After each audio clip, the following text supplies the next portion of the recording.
I remember that morning as if the air itself had been holding its breath. The fog rolled down from the hills, curling over the stone walls of our countryside home, wrapping the house in a silence that felt almost deliberate. Even the birds didn't sing that day. I was standing by the kitchen window, stirring tea I never drank, staring out at the long gravel drive that led to the gate, waiting for a car that would not come. I always waited for him like that. Your grandfather, Richard. Oh, Richard was a man of charm and storms, the kind of man who could walk into a room and shift the air around him. People either adored him or feared him, and often they did both. I was just 19 when I married him. He was already wealthy then, already the kind of man who measured his worth by the noise of engines and the shine of his shoes.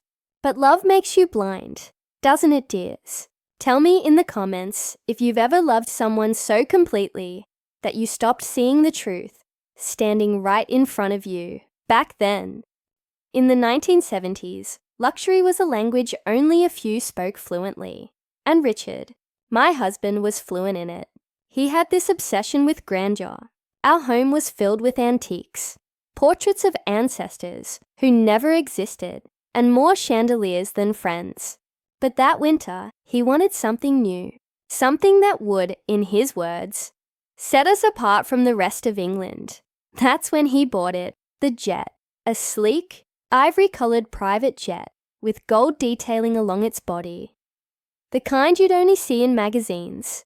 He called it the Seraphine. I remember the first time he took me to see it at the small private hangar near Devon. It gleamed under the sunlight like a diamond, cutting through mist. "This," he said, running his hand along the metal, "is freedom." I smiled, but something in his voice chilled me. Freedom for who? He didn't let me near the plane for weeks after that. Said it wasn't ready. Said he was still making arrangements. I thought it odd, because he was always a man who loved to show off. But now, he was hiding this jet like a lover. And that's where, my dear ones, the first shadow began to creep into my heart. If you're still listening, don't forget to subscribe. Not just for my stories, but so you can understand the little signs we often ignore when love blinds us. Maybe my story can save someone from making the same mistake I did. One evening, around mid-November, I decided to surprise him. I dressed up in one of his favorite dresses, a soft blue one with white lace, and I drove myself to the hangar. The night air was bitterly cold, and the fog had returned, heavier than ever. I could barely see the tarmac lights through the mist. I remember parking behind a row of service trucks and walking toward the jet, my heels clicking against the ground like small warnings. The hangar doors were half open. Inside, the plane gleamed under the soft yellow lights. But it wasn't empty. Richard was there, and he wasn't alone. I saw him through the window of the cabin, speaking to a woman. Her back was turned to me, but I could see her hair.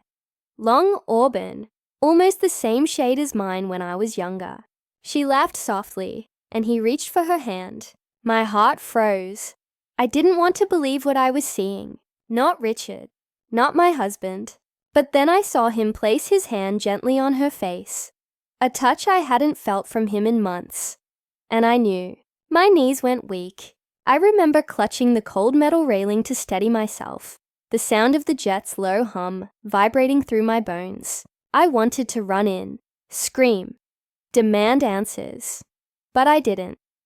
Because at that exact moment, the woman turned slightly, and I saw her face. And she looked just like me. Not similar, not resembling, identical. I stumbled backward, almost tripping over my own feet. My breath caught in my throat. My mind couldn't make sense of it. Was I dreaming? Was I losing my mind? But the more I looked, the clearer it became. She was me, down to the curve of her chin, the dimple in her cheek, even the little scar near her eyebrow, and Richard was holding her like she was real. I left before he could see me. I don't remember how I drove home. My hands were trembling the whole time, my vision blurred with tears and disbelief. I sat in the dark kitchen until morning, the ticking clock slicing through the silence like a blade. The next morning, Richard came home. He was radiant, almost euphoric. He kissed my forehead, the way he used to, years ago, and said, "Pack your things, darling. We're flying tonight." I stared at him, trying to find guilt in his eyes. There was none, just that same cold charm. I wanted to confront him, to shout, to ask who she was, that woman on the plane. But something in me told me to wait, to play along, so I smiled. "Of course, love," I said. That evening, as we drove to the hangar, I noticed he'd locked the briefcase he carried everywhere tighter than usual. He never let it out of his sight, not once. Even when I reached for it playfully, he tensed. That briefcase, I would later learn, was the key to everything. The jet was even more beautiful inside than outside. Polished mahogany panels, velvet seats, a chandelier so small and delicate, it seemed to breathe with the motion of the plane. And there, right at the back, a locked door. When I asked what was inside, he smiled faintly. "That's my office," he said. "Private, private." Everything was private with him lately. As the jet ascended, I looked out over the fading lights of London, my heart heavy with questions. The woman's face haunted me, her perfect imitation of my own. But something else troubled me more. She had been younger, not just a few years younger, but decades. Like I was looking at myself from the past. Tell me, my dear ones, what would you do if you saw someone who looked exactly like you, living a life you thought was yours? Let me know in the comments. I want to know I'm not the only one who's felt that kind of madness. Hours into the flight, I woke up to a faint noise. Richard was gone from his seat. The cabin lights were dimmed. The locked door at the back was open, just slightly, enough for me to see a pale glow coming from within. I stood quietly, my bare feet barely touching the carpet, and walked toward it. Inside, I could hear his voice, calm, low, and affectionate. I pressed my ear against the door. "You're perfect," he whispered. "Even more perfect than before." My stomach turned. I pushed the door open slightly, just enough to see what lay inside. And there she was again, the woman, sitting in a reclined chair, surrounded by strange medical equipment. Wires, monitors, tubes. But she wasn't moving. She wasn't breathing. She was lifeless. Richard stood beside her, holding a syringe. I watched in horror as he injected something into her arm and then began to adjust the controls of a machine that hummed softly. I realized then, she wasn't dead. She was being kept alive, artificially. Her face twitched. Her eyes opened for a split second. And I swear to you, she looked straight at me. I gasped, and Richard turned. His eyes went wide, and for the first time I saw fear in him. He rushed toward me, slamming the door shut, but not before I heard him hiss, "You weren't supposed to see this." I stumbled backward, tears streaming down my face. "Who is she, Richard?" I shouted. "Who is she?" He didn't answer. He just stared at me, with that cold, calculating expression. The one he wore when he'd made a decision. Then he said softly, "Go back to your seat. We'll talk later." I didn't. I ran. The plane began to shake violently. Turbulence, I thought. But then I realized he had changed the course. We were no longer heading where he said we were going. The stars outside had shifted, and below us, there was only dark ocean. I tried to open the cockpit door, but it was locked. Richard shouted something I couldn't hear, and I remember thinking, this was it. This was how it would end. But fate, my dear ones, had other plans. The plane jolted. I hit my head. Everything went black. When I woke up, we were on the ground again. I was in our home, my own bed, and the jet, the woman, the ocean. They were gone. Richard sat beside me, smiling gently, as if nothing had happened. "You had a fainting spell," he said. "You imagined everything, but I knew better. because when I reached for his hand, there was a faint line of dried blood near his wrist. And from the window, I saw it. The briefcase, sitting by the fireplace, slightly open. Inside, I could see something gleaming, a photograph of me, but written across the back of it were words that froze my blood. Prototype 7, status, incomplete. The fire was dying, its last embers trembling against the dark. I remember sitting there, staring at that briefcase, as though it could swallow the room. Prototype 7, status, incomplete. Those words kept spinning in my head like a clock gone mad. When you've loved someone for as long as I loved Richard, your mind fights for him before your heart does. It invents reasons, accidents, coincidences. He's a businessman. I told myself, it must be some project, a code name, nothing more. But my hands were shaking too much for me to believe it. That night, I waited until I heard him snoring, soft, steady, the rhythm of a man without conscience, and I crept to the fireplace. The briefcase was still there. The latch was undone, almost as if it wanted me to look. Inside, beneath folders stamped confidential, biotech division, I found more photographs, dozens of them, all of me smiling, me sleeping, me walking in the garden. Images I never knew were taken, but some were worse. I was lying on a hospital table, tubes in my arms, eyes closed. A tag on my wrist read, Subject 7. If you're still here with me, please, take a second, like this video, and promise me you'll listen carefully to what I'm about to say. Because what I discovered that night changed everything I believed about love, marriage, and the limits of a man's madness. Beneath the photographs were notes written in Richard's precise handwriting. Replication progress, 87% match. Subject responds to stimuli, similar to original. And below that, in red ink, a single line, memory integration pending. My body went cold. Replication, memory integration. He wasn't just betraying me, he was trying to recreate me. I heard movement upstairs. The boards creaked like an old throat clearing before confession. I snapped the case shut and slipped back to bed, pretending to sleep.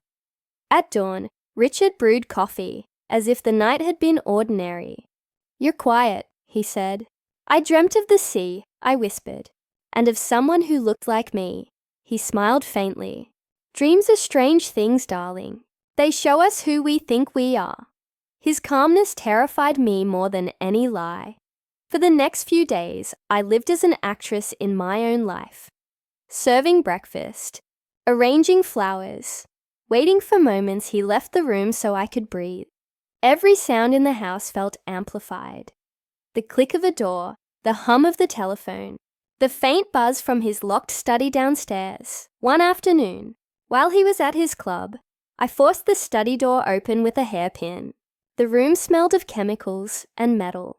In the center stood a glass cabinet filled with vials labeled with my initials, EB, and dates spanning years.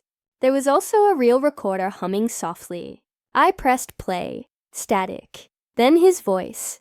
Subject 7 shows high compatibility. Neural recall patterns match Elizabeth Phase 1. Memory sequence upload scheduled. Pending stability test. My knees buckled. I realized he had recorded every piece of me.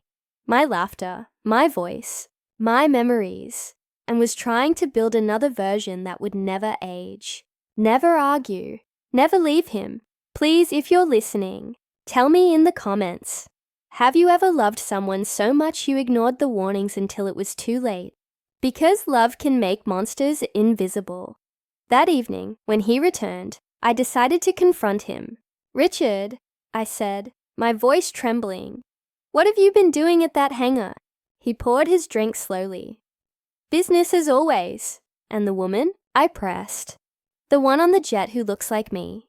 He froze. Then he laughed. Cold, deliberate. You saw her, didn't you? I didn't answer. He took a step closer, his cologne heavy with cedar and danger. She's you, Elizabeth.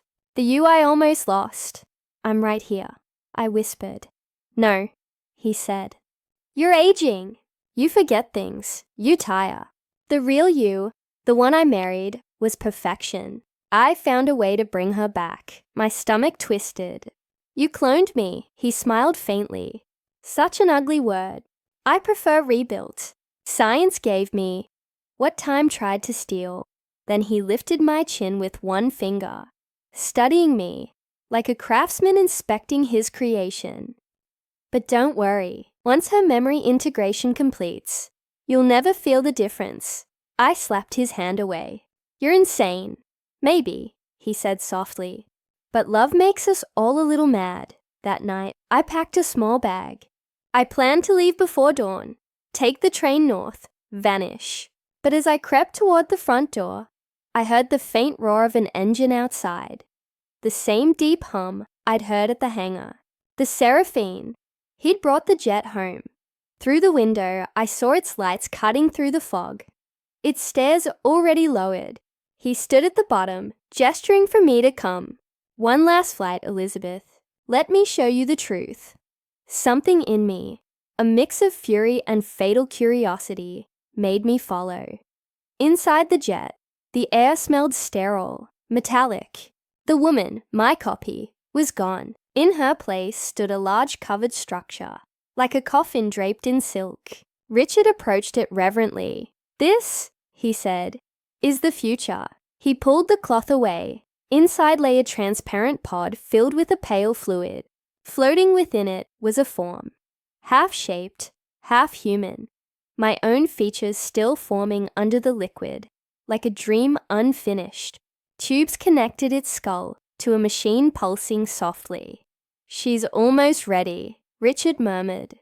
This version will be flawless. She will remember everything, even you. I staggered backward, bile rising. You can't create a soul, Richard. You can only steal one. He turned, his eyes burning. Then I'll steal yours. He reached for the control panel. Alarms flared, red lights splashing across the cabin. The jet's engines ignited. I lunged at him, grabbing the briefcase still chained to his wrist. It burst open as we struggled. Papers, vials, and a small silver key scattering across the floor. The jet began to roll forward. Stop it! I screamed, but he only whispered, Perfection requires sacrifice. I struck him with the briefcase. He fell, blood seeping from his temple. The alarms kept shrieking. I ran to the hatch, but before I could open it, a sound came from the pod. A faint heartbeat, slow, deliberate. I looked back. The form inside had opened its eyes, my eyes, and she smiled. The lights flickered, the engines roared, and everything dissolved into chaos. When I woke, I was lying on the runway, the dawn sky bleeding pink. The jet was gone. Only fragments of metal smoldered across the field. They told me later there had been an explosion mid-air, no survivors found. But I never saw Richard's body. For years I tried to believe it was over, that the fire had burned away his madness. I moved to a smaller house by the coast, grew roses, drank tea. But sometimes, late at night, I hear that same low hum in the distance. The whisper of the Seraphine, cutting through fog. And once, only once, I found an envelope on my doorstep. Inside was a photograph. It was me, standing by the sea, smiling. But I hadn't taken it. And written on the back, in the same red ink as before, were the words, Prototype 8, Status, Complete. If you're still with me, my dears, thank you for listening. Like this video if your heart's still racing, and tell me in the comments from which country and time you're watching. Maybe somewhere, someone else has heard that same hum in the fog. Because sometimes, what we love doesn't die, it just learns to fly again. For years I told myself the past had drowned with the wreckage of the Seraphine. The newspapers called it an unfortunate mechanical failure. They printed Richard's photograph beside mine, the perfect portrait of a grieving widow. I remember looking at that picture, and thinking how false it was. How strange it felt to see my own smile in black and white, while something inside me was already beginning to fade. The sea air in Devon was supposed to heal me. The house I bought there was smaller, quieter, with windows that looked straight out to the water. I filled it with plants and silence. But even silence has a sound if you listen long enough. Some nights it sounded like an engine idling far away. Other nights it was a heartbeat that wasn't mine. People in the village treated me kindly. They said, "Mrs. Bennet, you've been through enough. You must rest." I smiled, baked pies, wrote letters I never sent. But every mirror in that house seemed to distort me slightly. A reflection too smooth, eyes too steady. Sometimes I'd wake before dawn and touch my face, tracing every wrinkle, every tiny scar, as though to prove I still belonged to myself. Then one morning, about 7 years after the crash, I woke with a faint metallic taste in my mouth. On my bedside table lay a note written in the same hand I thought had burned with him. "Time for maintenance." I laughed at first. A brittle, humorless laugh that cracked the air. But when I went downstairs, I found the kitchen door ajar. A thin trail of sea mist had crept inside, curling around the legs of the table. And there, on the chair by the window, sat a small parcel, wrapped in brown paper. Inside was a silver key, the same one that had fallen from the briefcase years ago. And beneath it, a ticket stub, stamped with a date only 3 days away, and a single word, Hanger 9. If you're still listening, my loves, don't forget to like this story, so I know you're here with me. It's easier to speak these things aloud when I imagine someone out there still believes me. Maybe you'll understand what I did next. I took the train that night. The countryside passed like a faded film reel. Fields dissolving into darkness, my reflection staring back from the window. When I reached the airfield, the old guard looked startled. "Hangar 9's been closed for years, ma'am," he said. But when I showed him the key, his face went pale. "If you value your peace, don't go there after dark." I went anyway. The hangar was half collapsed, ivy clutching its sides like green veins. Inside, moonlight pooled over sheets of metal and broken glass. The air smelled of rust and something faintly sweet, like preserved flowers. And then I saw it, a fragment of white fuselage bearing the name Seraphine. I thought I was dreaming, but when I touched the metal, it was warm. At the far end of the hangar stood a door, small and reinforced. My key fit perfectly. The lock turned with a sigh. Behind it lay a narrow corridor, lit by flickering bulbs. I could hear the soft hum of electricity, the same tone that had haunted my sleep for years. The corridor led to a room lined with glass pods.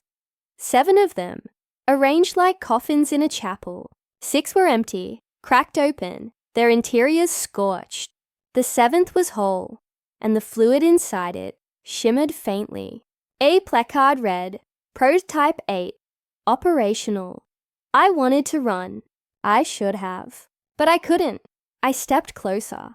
Inside the pod, I saw a shape, a woman, her face half lit by the pulsing blue light. My face older, perhaps. Or younger. The lines were wrong, the eyes slightly duller.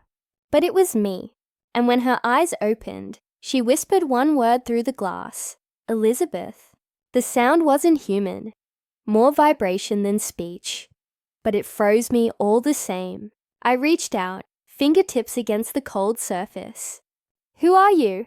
I asked. Her mouth moved again, forming the same word. "Maintenance!" I stumbled back. Lights flared. A low voice came from the ceiling speakers. A recording. "Welcome back, Elizabeth Bennet. Memory integrity, 74%. Cognitive drift detected. Begin synchronization." The door slammed shut behind me. A mechanical arm descended from the ceiling, wires twitching like veins. I screamed, clawing at the exit. Then everything went dark. When I woke, I was lying in my own bed again, Sunlight filtered through lace curtains. The parcel and ticket were gone. Only the silver key remained, hanging around my neck on a chain I didn't remember putting there. For days after that morning, I couldn't tell where waking ended and dreaming began. The key around my neck glinted whenever the light touched it, as if it wanted to remind me that what I'd seen at the hangar had been real. But how could it be? The paper parcel, the ticket, the corridor of glass pods. Surely they couldn't vanish without a trace. I tried to convince myself it had been a nightmare born from loneliness. Yet every time I brushed my hair, I found new strands of white that hadn't been there before. My hands trembled when I poured tea, and my voice, oh my voice, sounded like someone else's when I spoke aloud. A stranger wearing my memories. One afternoon, the postman brought a small parcel addressed in my own handwriting. No return address. Inside lay an audio tape, labeled for you, from you. My heart hammered as I set it into the old player beside the window. A hiss of static, then a woman's voice, my own whispered, Elizabeth, if you are hearing this, synchronization has begun. You have approximately 10 days before phase drift becomes irreversible. Find the control unit. It will be disguised as a mirror. I remember dropping the cup in my hand, porcelain shattering like a gunshot. The tape continued, my voice calm, methodical, almost clinical. Do not trust the reflections. They will answer before you speak. The tape clicked off. Silence filled the room, heavy and breathing. That evening, I walked through the house with a candle, covering each mirror with a cloth. I was afraid to look at myself, but old habits die slowly. At the end of the hallway hung a gilded mirror I'd owned since my wedding day. I hesitated, then pulled the cloth away. The reflection smiled before I did. I staggered back, the candle trembling in my grip. Who are you? I whispered. The reflection tilted her head, perfectly matching the motion of my voice, but half a heartbeat ahead. Maintenance, she mouthed again, just like the woman in the pod. And then, faintly, I heard the sound that had haunted me for years. That low, smooth engine hum, growing louder, closer, filling the air around me like the promise of a storm. I turned off every light, but the sound remained, hovering somewhere above the house, fading only when dawn broke. For the next few days, I barely slept. I scoured the attic, the cellar, every hidden corner for this control unit. And finally, beneath a loose floorboard in my study, I found a small metal box. Inside was a thin black mirror, no larger than a book, pulsing with faint blue light. When I touched it, words appeared across the surface. User ID 7. Restore backup. YN. I froze. Restore. Backup. If I pressed yes, what would return and what would disappear? I pressed N. The screen flickered, showing a series of images. The hangar, the pods, Richard's face blurred by static. Then the image cleared to show me, lying on a hospital bed, eyes closed. A voice spoke from the device, gentle, familiar. Elizabeth, you are the final iteration. The original subject was lost in the crash of the Seraphine. Memory fragments transferred successfully. Emotional variance acceptable. No, I whispered. That's not true. But deep inside, something shifted. A tiny crack in the certainty that had held me together all these years. If you're watching, my loves, and your heart's racing like mine did then, take a breath and hold it with me, because what I discovered next still haunts me. Even now, the device displayed a final line of text. Next maintenance schedule, OCT 14, 1987, 02 Zhao AM. That was tonight. I sat in the dark that night, watching the clock hands crawl toward 2 a.m. Outside, the wind came in long trembling breaths, sliding across the windows like someone tracing the glass with cold fingers. Every creak of the house sounded rehearsed, as if it had waited years for this hour. When the clock struck 2, the silver key around my neck grew warm. At the same instant, the little mirror on my desk came alive, its black surface blooming with light. A familiar voice slipped through the quiet. Richard's. Calm, precise, untouched by time. Begin synchronization, it said. My heart lurched. You're dead, I whispered. Correction, the voice replied. Prototype 8 operational. Audio interface maintained. I wanted to throw the thing against the wall, but something in me, a pulse, maybe a command I didn't understand, kept me still. The light from the mirror spilled over the floor, forming a circle that shimmered like liquid glass. The air smelled faintly of ozone and roses. Then, out of the reflection, another image appeared. Me, sitting opposite, in the same chair, candlelight flickering across my face. Only, her eyes were brighter, clearer. Too perfect. She smiled. Don't be afraid, Elizabeth. It's only maintenance. I'm not you, I said. My voice cracked. Then who are you? The question landed like a blade. I opened my mouth to answer, but memories began to rearrange themselves.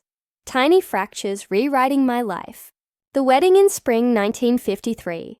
For a heartbeat, the groom's face wasn't Richard's.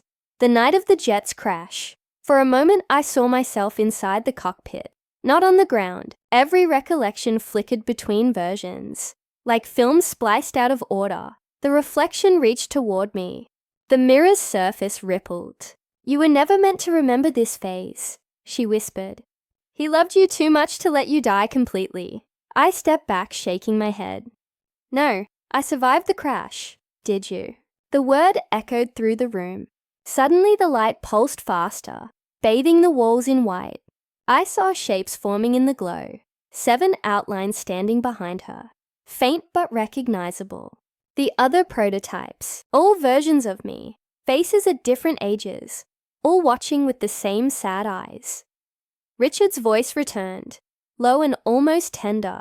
Elizabeth Bennet, version 8. Memory drift at 42%. Proceed with restoration. Stop. I screamed. I lunged for the key at my neck and pressed it against the mirror. The glass hissed. Sparks burst across the room. The reflection screamed with me. The light collapsed inward, and the mirror shattered, falling in 100 bright pieces that winked once and went dark. For a moment there was only silence. My breathing, the soft tick of the clock, the scent of burned metal. Then the telephone rang. It shouldn't have been possible. The line had been dead for years. I lifted the receiver with shaking hands. Elizabeth, the voice said. Not a recording this time.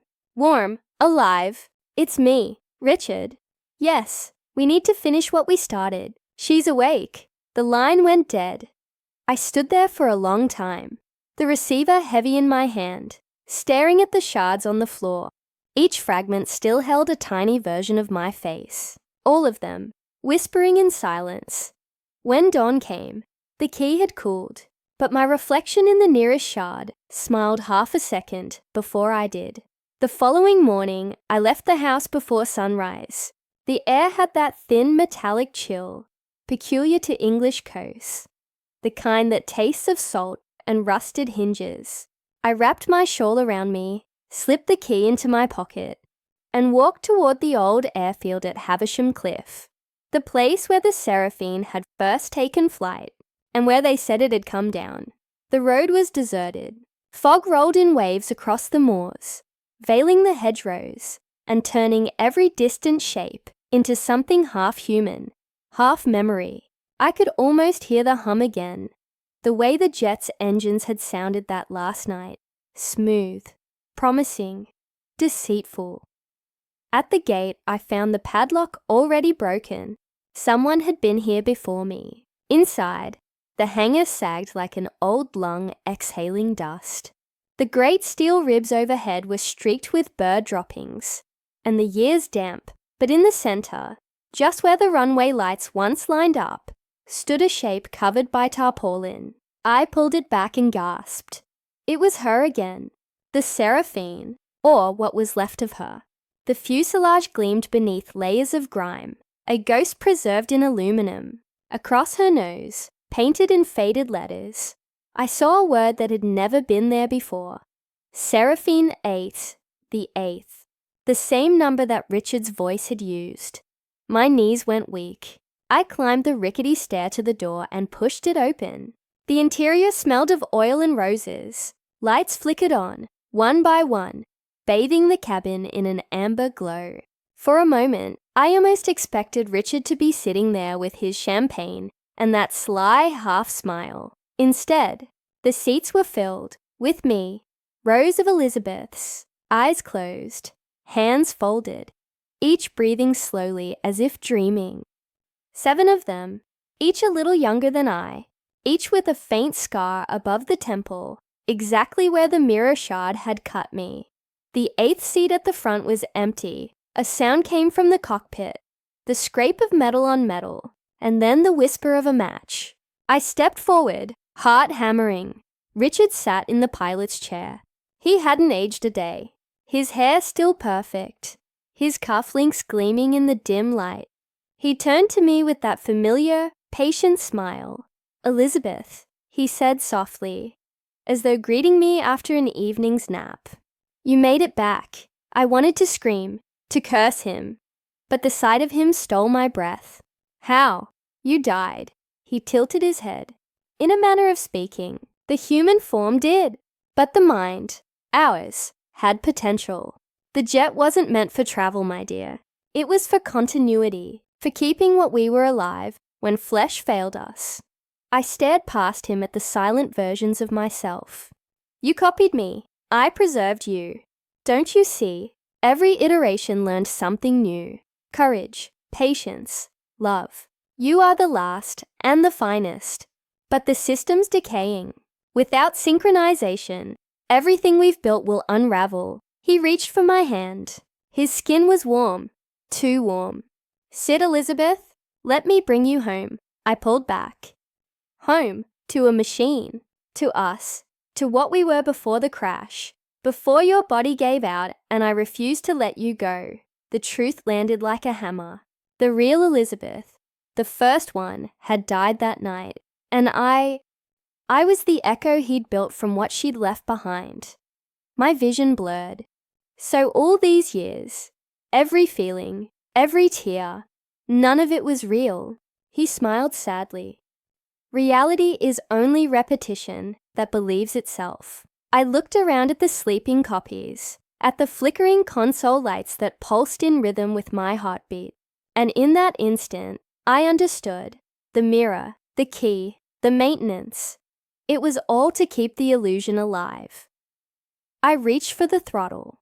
"Then let me be the last lie you tell." Richard's eyes widened. "Elizabeth, no." I slammed the lever forward. The engines roared awake, wind screaming through the hangar. Papers and dust swirled like ghosts. The clones stirred, their eyes flashing open in unison. A chorus of my own voice filled the air. End cycle, end cycle." Richard lunged toward me, but I pressed the key against the control panel. Sparks exploded. The world went white. When the light faded, I thought I'd gone blind. There was only a soft ringing in my ears, and the taste of salt on my tongue. I remember thinking, so this is what dying feels like. Quiet, weightless, merciful. But then came the cold. It slipped over me like a tide, pulling me back toward breath. And when I opened my eyes, I was lying on the wet sand below the cliffs. The hangar was gone. Not destroyed, simply gone. The moor above stood empty. Only the wind and the cry of distant gulls. I tried to stand, but my legs trembled, heavy as anchors. The key around my neck had melted into a small twisted shape. The sea had turned the color of pewter. And somewhere beneath the waves, I thought I heard engines humming, deep and mournful, as though the jet was still flying in the dark. I walked home barefoot. Each step left a faint glow on the road that vanished when I looked back. The house waited for me exactly as I'd left it. Teapot on the table, curtains drawn, the faint scent of lavender polish. Yet something had changed. The clocks had all stopped at the same time. 2:17 a.m. the moment I'd pulled the throttle. I sat by the window until evening. Sometimes I caught myself talking to you, the ones listening now, the way lonely old women do when there's no one else left.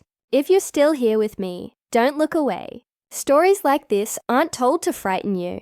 They're told to remind you that love, when twisted by fear, can build machines far crueler than hatred ever could. And if you're new, my dears, touch that little red button below and stay a while, because what comes next is the part no one ever wrote down. It began with the phone again, a soft single ring, then silence. When I lifted the receiver, I heard my own breathing echo back, delayed by half a second. Elizabeth, the echo whispered. Iteration 9 complete. Then a child's laughter. My laughter. From 50 years ago. Bright and impossible. The line went dead, but outside the window, faint lights moved across the sky, 7 of them, in a perfect arc. The hum returned, low and steady, like a heartbeat through the clouds. That night I dreamt I was walking through the jet's cabin again, but the seats were empty this time, only the smell of roses and metal. At the end of the aisle, a little girl waited, the version of me from long before Richard, before promises and prototypes. She held out her hand and said, "It's time to go home." I asked her where that was. She pointed toward the cockpit, and behind the glass, I saw Richard, older now, grey at the temples, tears running down a face that finally looked human. "You were real," he said, his voice shaking. "Every version of you was real." Then the dream broke apart. I woke to sunlight. The mirror above the mantel was whole again. But when I looked into it, I didn't see my reflection. I saw the sea, calm and endless, and one small silver jet skimming the horizon. I smiled. For the first time, the reflection didn't smile back. It simply nodded, as though setting me free. Sometimes when the wind comes from the cliffs, I still hear the engines. Sometimes, late at night, the phone rings once, just once, to remind me the story isn't finished. And maybe that's all any of us are. Stories telling themselves until someone chooses to listen. If you've listened this far, thank you. Leave me a note in the comments. Tell me where you're watching from. I like to imagine your lights blinking on across the world. Tiny constellations, keeping an old woman company while she talks to ghosts. The morning after that last call, I realized silence was the only thing still alive in the house. Every clock stopped, every bird gone. That's when I found the letter pressed under the door. No stamp, no handwriting, only that strange symbol that had been etched inside the Seraphine's cockpit. An 8 folded into a wing. Inside were coordinates, and a line typed in crimson ink. For final clearance, contact Armitage Industries, London. For hours I stared at it, the paper warm against my palm, as though something living pulsed beneath. I hadn't been to London in years, not since before the crash, but the name Armitage struck some half-forgotten chord in me. A whisper from one of Richard's old business dinners.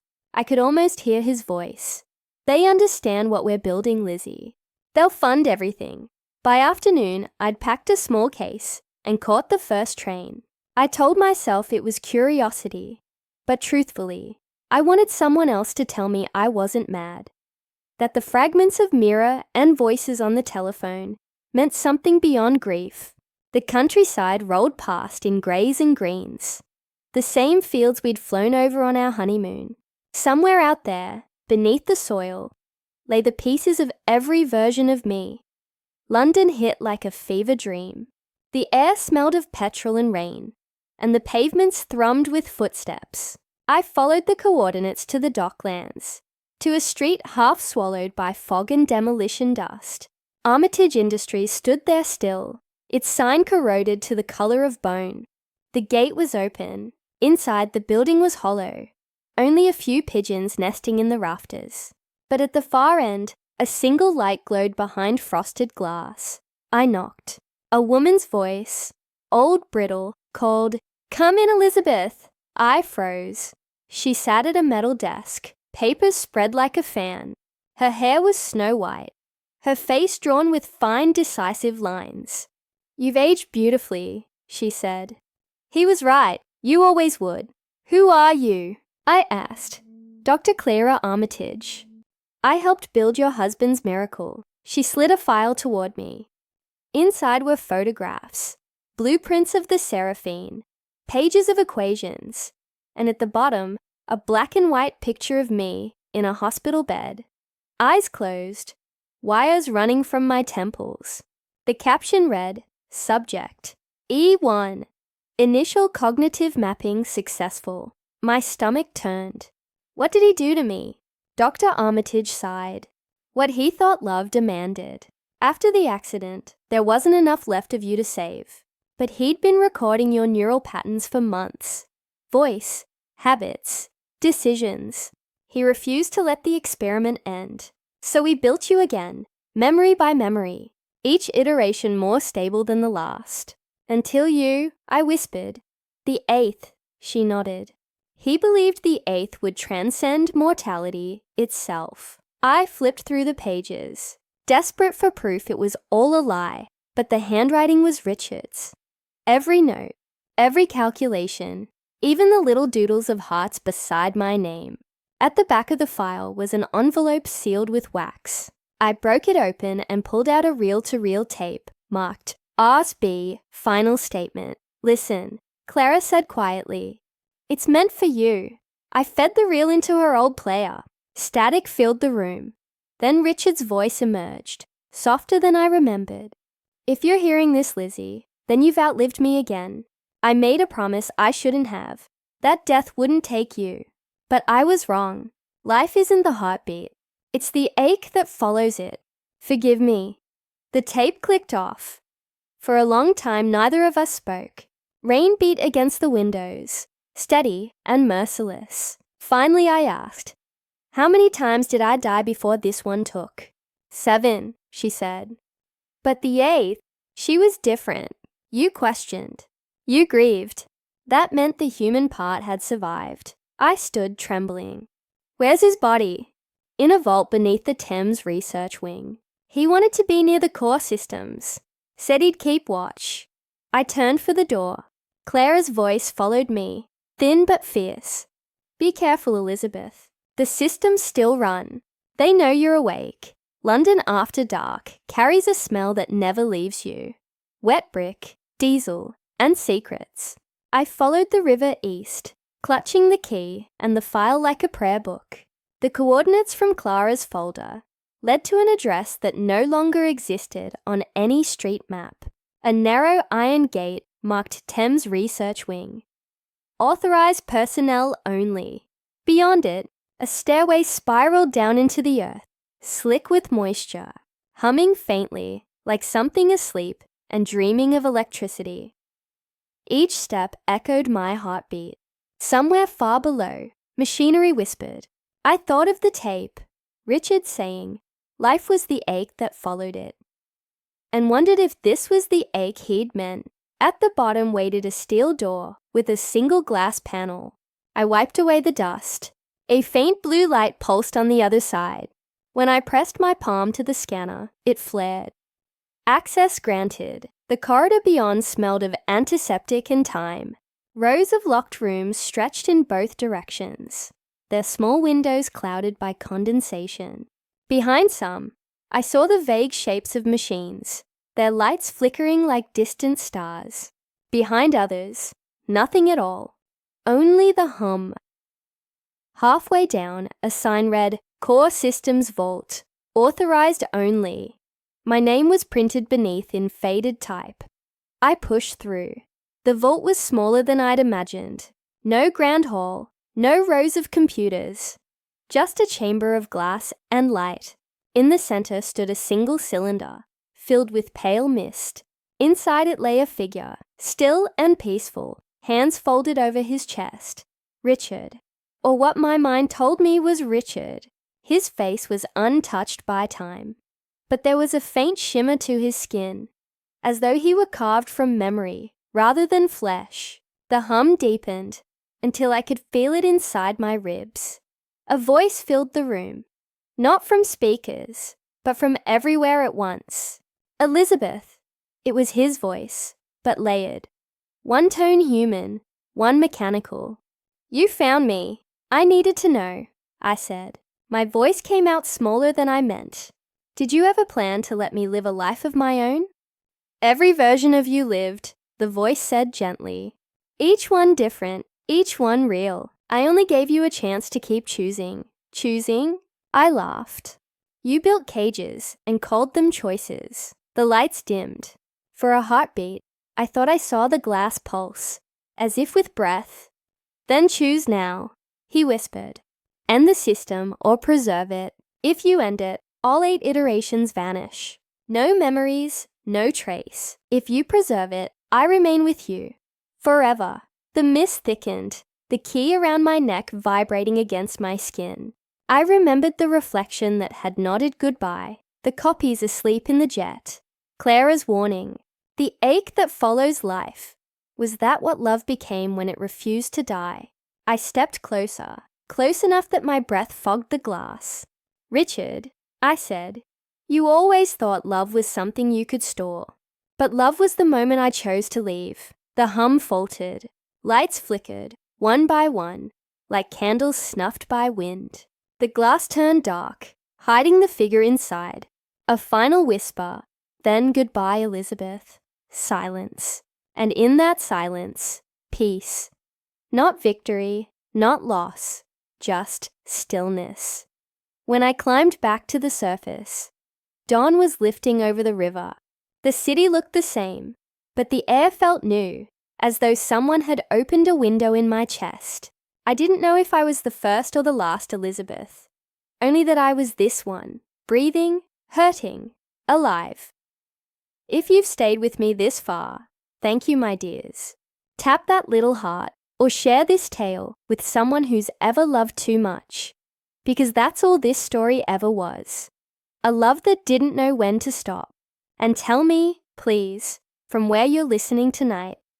I like to picture your lights across the map, keeping an old voice company while the world forgets what she was made of.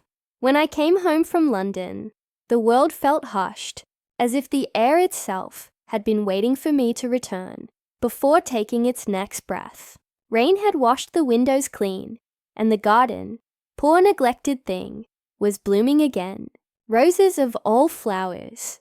I knelt beside them and pressed my fingers into the soil. It was warm, alive, indifferent to everything I had done. For the first time in years, I allowed myself to cry, not from fear or confusion, but from relief that something in the world still grew, without needing to be programmed to do so. Inside, the house smelled of lavender and old wood. The clocks, once frozen, had begun to tick again, though none in the same rhythm. Perhaps that was fitting. Time had never agreed with me. I made tea, sat by the window, and told myself the story was over. But endings rarely behave. That night the mirror above the mantel shimmered. Not with faces this time, but with light, faint as moon dust. A voice drifted through the room, softer than a thought. Synchronization complete. Human variance preserved. I didn't answer. Instead, I whispered, "Let it stay that way." The light faded, leaving only my reflection, lined, tired, stubbornly alive. It smiled when I did, exactly on time. Over the next days, I went through Richard's study, boxing up the remnants of our lives. Notebooks filled with sketches, scraps of poetry he'd written to me in the early years, receipts for things we'd never bought. In the back of a drawer, I found a single photograph. Richard and me, standing beside the unfinished jet, both of us younger, laughing. On the back, in his hand, he'd written to the only constant worth preserving. I placed it on the mantel beside the melted key. Sometimes I talk to him still. I tell him about the roses, about the neighbor's cat that insists on visiting every evening, about the radio shows that make me laugh. I imagine he listens, somewhere in that endless circuitry of memory he built. But I also know that each word I speak belongs wholly to me now. If you're still here, my darlings, listening to this old woman ramble, promise me something. When love asks you to cross the line between remembering and living, choose living. Memories are soft. They bruise easily. Life is rougher, but it keeps you warm. And if you haven't yet pressed that little red button below, do it now. It lets me know someone out there still believes in stories told slowly. On clear nights, I walk to the cliff. The wind there smells of sea and iron. Sometimes, just before dawn, a streak of silver crosses the horizon. Too straight to be a star, too brief to be a plane. I like to think it's the Seraphine, carrying the last fragments of Richard's dream out over the water. When it fades, the silence that follows is the gentlest thing I've ever known. So here I am, telling you all this before memory fails again. My name is Elizabeth Bennet. At least that's the one I've chosen to keep. I once loved a man who tried to outsmart death, and perhaps in doing so, he taught me how to live. If that isn't the strangest miracle of all, I don't know what is. Now tell me, my loves, from where in the world are you listening tonight? Leave it below. Each place you name is another light I can imagine glowing across the dark. And wherever you are, be kind to your memories, but kinder still to your tomorrows. It's strange how quietly a life can fade into stillness. Some mornings, when the kettle whistles and the light drips through the curtains, I catch myself listening for another set of footsteps in the hallway. His, of course. But all I hear is the sigh of the house breathing. The air feels older now, full of dust and half-forgotten dreams. But I've learned to live in its rhythm. I still make 2 cups of tea out of habit. One always goes cold, but I can't bring myself to stop. If you're still here, listening, you probably know that sort of silence too. The kind that hums beneath your ribs, like an old engine still trying to start. Tell me in the comments, my dear ones, from where you're listening tonight. It makes me feel less alone, knowing your lights are out there. It's been nearly 20 years since the Seraphine last flew. The world moved on, as it always does.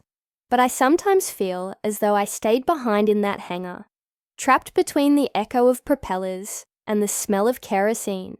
I never remarried. How could I? My love wasn't a chapter. It was the entire book. I've tried to live quietly, tending to the roses, keeping my memories pressed between pages like dried petals. But lately, these past few months, something has changed. It's nothing dramatic, nothing the papers would care for. Just small things. My radio, the old walnut one in the sitting room, sometimes turns itself on at dawn. It plays the same station Richard used to tune into while working.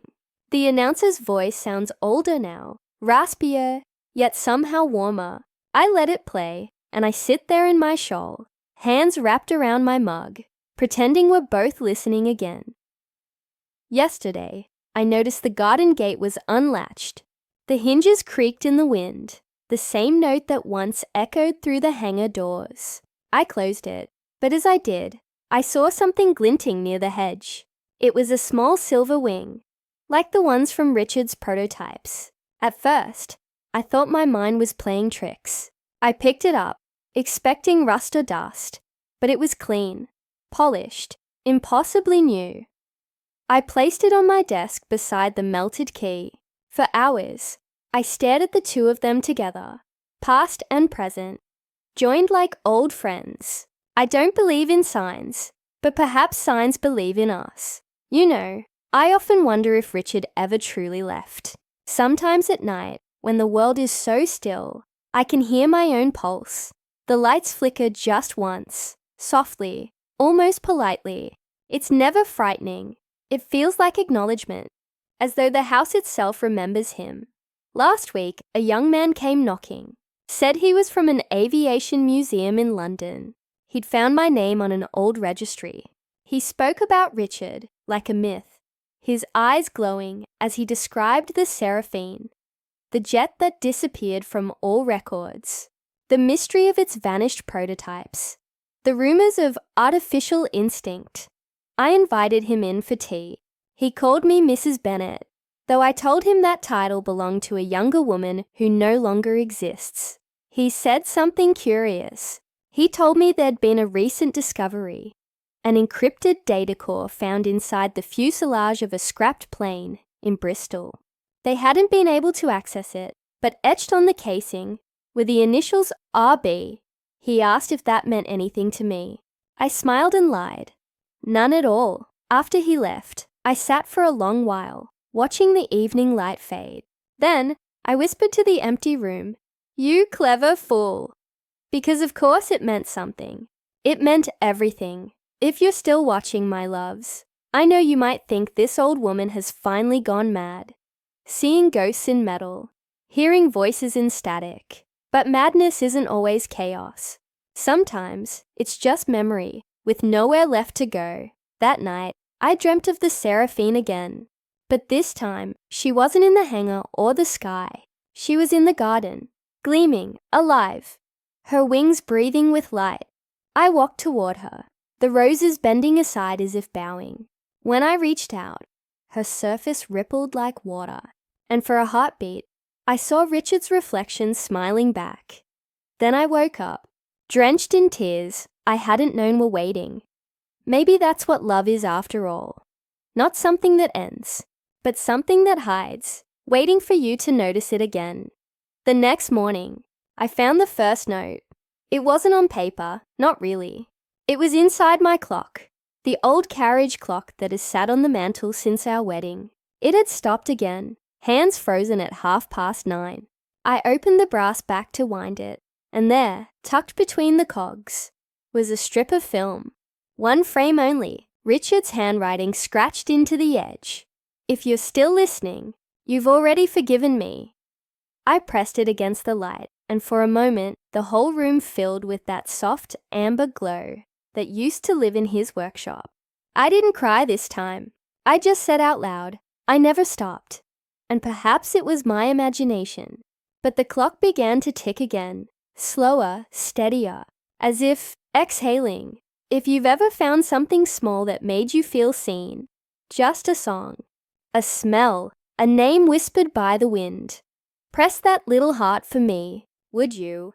It helps me believe these stories still find someone.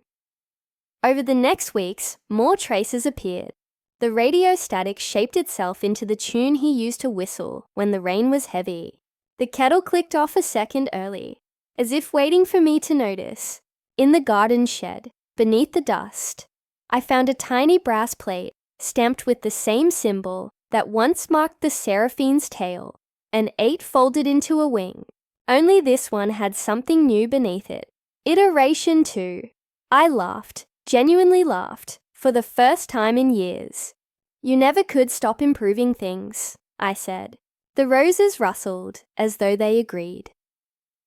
That night I couldn't sleep, so I brought my tea to the window and watched the moon drift above the sea. The house was quiet, except for the gentle hum of the refrigerator and the steady breathing of time. I started speaking softly to whoever might be listening, perhaps you, perhaps him. "Do you know," I said, "there are moments when I think we built each other more than we ever built that machine." The light in the hallway flickered once, just once, and I smiled. "Yes, Richard, I know. You were trying to say goodbye." In the Morning Post, there was a small parcel addressed in an unfamiliar hand. No return address. Inside, wrapped in velvet, lay a silver locket. When I opened it, there was no picture, just a thin piece of paper folded into a heart. I unfolded it carefully. 2 words, "Fly again." For hours I stared at those words. Were they a command? A blessing? A joke from beyond the grave? The truth didn't matter. What mattered was how they made me feel. I walked to the garden, let the locket rest in the palm of my hand, and breathed in the scent of wet soil and roses. I realized he wasn't asking me to rebuild the jet. He was asking me to live again. So I did something I hadn't done in decades. I wrote letters to the girl I'd been, to the man he became, to the future that never arrived. I filled pages until the pen ran dry. Each letter felt lighter, as if lifting a stone from my chest. If you're still watching, my loves, don't wait for a message in a clock or a parcel in the post. If there's something you've left unsaid to someone you loved, say it tonight. Whisper it into the dark. I promise, someone will hear. By evening, I had filled an entire notebook. On the last page, I drew the symbol myself, the winged 8, and beneath it I wrote, "End of transmission." When I set the pen down, the air in the room felt different, clearer, almost tender. The radio clicked on one final time. No voice, no static, just the sound of waves. And beneath it, faintly, the whir of an engine fading into distance. I closed my eyes and said, "Good night, Richard." The house didn't answer, but I swear I felt a warmth pass through the room, as though the very walls exhaled relief. If you're still here at the end of this story, thank you for listening. Stories only live when someone stays to hear them. Leave a little light in the comments. Tell me from which corner of the world you're listening. Every word you write is another heartbeat to keep this old house alive. When I began to record myself, it wasn't meant for the world. I only wanted to leave a trace, a voice to echo through these quiet rooms once I'm gone. But the first time I played it back and heard that old trembling sound, I realized how human it still was, how alive, so I kept talking. Maybe that's how you found me, years later, through some forgotten corner of the internet, my words flickering through your headphones, like ghosts of static and tea steam. The microphone crackles sometimes, so I tap it lightly and say, "Are you still there, my loves?" I imagine nods from across continents. That's what keeps me going. I start each recording the same way. The kettle, the birds outside, a brief description of the weather. Then I talk about him, not the scientist or the engineer, not the man who tried to tame the sky, but Richard, the one who never remembered to wipe the ink from his fingers, who hummed Beethoven while fixing the toaster, who once wrote a note on the back of my grocery list that simply said, "You're my gravity." If you've ever kept a note like that tucked in a drawer, hold on to it. They're the smallest proofs of eternity we get. Sometimes I lose my place in the story. Memory is a strange house. You keep opening doors you thought were walls. But I've decided to stop editing the stumbles. They're honest. They sound like age, and that's all right. The museum boy, his name is Thomas, I've learned, visits now and then. He's kind, curious, asks permission before touching anything. Last week, he brought an old recorder and asked if he could digitize my tapes. I said yes, of course. He looked at me with that mixture of pity and awe. Young people reserve for the very old and the very mad. When he left, he promised to make sure the story survives. That phrase stayed with me. Make sure the story survives. You see, that's all any of us are doing, really. We survive by telling stories.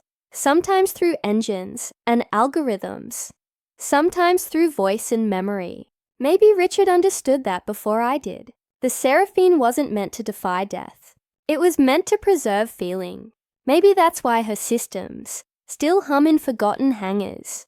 Why pieces of her keep finding their way back to me. She remembers. Tonight I'll make a new recording. The last, I think. The garden smells of rain. And the air has that silver quality that means autumn is slipping in. I'll start the tape, pour my tea, and tell it everything I haven't yet said. Then I'll leave the locket and the key together on the windowsill, side by side, facing the sea. If you're still watching, my darlings, promise me something. When this story fades to silence, don't rush away. Sit for a moment with the quiet. That's where love hides, between the last word and the next breath. And if you haven't already, press that little red button and keep me company. Each subscriber is another cup of tea on my table. Tomorrow Thomas will take the tapes. He'll digitize them, label them, store them on some invisible cloud. A strange word, isn't it? Cloud. Richard would have liked that. He always believed memory should float. I don't know how long the world will keep my voice, or who will listen next. Maybe you're hearing me decades from now, in a place I can't imagine. If so, know this. I was here. I loved. I built a life of paper and engines and tea leaves. And for a little while, the sky answered back, "Good night, my loves." Wherever you are, be kind, be curious, and never stop listening. Years had passed since Elizabeth Bennet had last walked the gardens of her home. The house itself seemed to exhale memories now, every creak and sigh a whisper from the past. I found the address tucked in an old aviation directory, yellowed and fragile, and couldn't resist. I had always been drawn to stories that smelled of rain and metal, of lives lived on the edge of memory. Inside, the house smelled of lavender and dust, and the faint tang of tea lingered in the air, as though Elizabeth had only just stepped away. The walls were lined with books, journals, and neatly stacked tapes, each labeled with her careful hand, "For listening when the heart remembers." I set up my recorder and played the first tape. Her voice filled the room. Soft, unwavering, delicate with age, but clear with purpose. "If you're still listening, my dears," she said, "I've waited a long time to tell this story." And then, for hours, I listened. She spoke of Richard, of the Seraphine, of the jets that disappeared into memory. She spoke of small moments, the way rain sounded on the hangar roof, the scent of wet metal, the quiet ache of waiting for someone to return. I could feel the years folding around her words, carrying me into the story, as if I had always been there beside her. Then came the revelation. The tape shook slightly as her voice grew serious. Richard's project, she said, was never just about flight. He wanted to preserve thought, memory, and choice itself. Every iteration, every version of me, it was part of a plan to capture what it meant to live, to love, and to lose. The Seraphine was the vessel, but the real treasure was understanding the human heart. I paused the recorder, stunned. A chill ran through me, but it wasn't fear. It was awe. Richard had hidden something extraordinary. Not a machine, not a weapon, not treasure, but the very essence of what makes us human. Over the following days, I played tape after tape. Each one added layer upon layer of her life, her love, her grief, and her courage. The more I listened, the more I realized that Elizabeth's recordings weren't just a story. They were a map of memory, a blueprint of the human soul, preserved through time, through sound, through her steadfast voice. One evening a package arrived. Inside was a small silver wing, the symbol of the Seraphine, and a note in Elizabeth's handwriting. "Now you know, carry it gently, and remember, love is what endures beyond life." I stood there for a long time, holding the wing, thinking of the life she had led, the love she had carried, and the secret Richard had hidden. Not for power, not for glory, but for understanding, for preservation, for connection. If you're still here with me, my friends, think of Elizabeth. Think of Richard. Think of the stories we leave behind and how they find new listeners in ways we cannot imagine. And if you can, leave a comment, share this story, or simply tell someone that you love them today. Because sometimes the greatest secrets aren't buried in metal or memory. They live in the hearts we touch and the stories we pass along. The tapes ended. The room returned to silence, but the echo of her voice lingered. And I knew, in that moment, that the Seraphine's secret was no longer hidden. It had traveled through her voice, through the years, and had finally found someone to understand. I pressed play on the final tape. Her voice, though aged and soft, carried the same clarity that had captivated me from the start. "If you're hearing this, then the story has found you," she said. "Perhaps you are young, perhaps old, but if you are listening, it means you understand the way memory can live beyond the body. That is what Richard tried to preserve. Life, thought, love itself." I felt tears prick my eyes. It wasn't just a story anymore. It was a legacy, and I was standing in the middle of it. Every hum of the house, every fluttering curtain, seemed to affirm her words, as if the walls themselves were listening with me. Her voice continued, recounting the smallest details. How Richard would hum to her in the workshop, how the Seraphine gleamed under the hanger lights, how she had traced every secret and left clues, intentionally or otherwise, for anyone willing to listen. And then, with a clarity that made my chest ache, she revealed the ultimate truth. The Seraphine was never only a machine, she said. It was the embodiment of all we feared losing, and all we wished to hold forever. Richard wanted to understand the human heart, to see if it could endure repeated loss, repeated love, and still choose life. Every memory, every iteration of me. It was never for him. It was for us, for anyone who might listen and know that love is stronger than absence, stronger than time, and stronger than death. I realized then that the silver wing, the tapes, the journals, they were all pieces of a map, not a map of places, but a map of feeling, of choices, of life itself. Richard's hidden project was a testament to the beauty of impermanence. He hadn't tried to cheat death. He had tried to understand what it truly means to live. I sat with the tapes for hours, letting her words sink in. When I finally stepped outside, the sun was low, casting golden streaks across the garden. The roses she had described, now my roses, bloomed in the soft light. I could feel Elizabeth's presence in them, her gentle insistence that life continues, that the heart endures, that stories matter. If you're still with me, dear listener, know this: secrets like Richard's don't vanish. They wait quietly until someone comes to listen. And when we listen, we become part of the story. We carry it forward. If you have been touched by this tale, leave a note in the comments, share it, or simply remember Elizabeth and Richard tonight. Your acknowledgement is what keeps these stories alive. I looked down at the tapes, the locket, and the silver wing, and whispered a quiet thank you. Not to her, not to him, but to life itself. Because love, memory, and courage can endure far longer than we imagine. The Seraphine's secret wasn't the machine. It was the heart, and somewhere, across the decades, somewhere among the echoes of recorded voices and silver wings, the story had finally reached its destination. The secret had found someone who would understand, and in that understanding, it was free.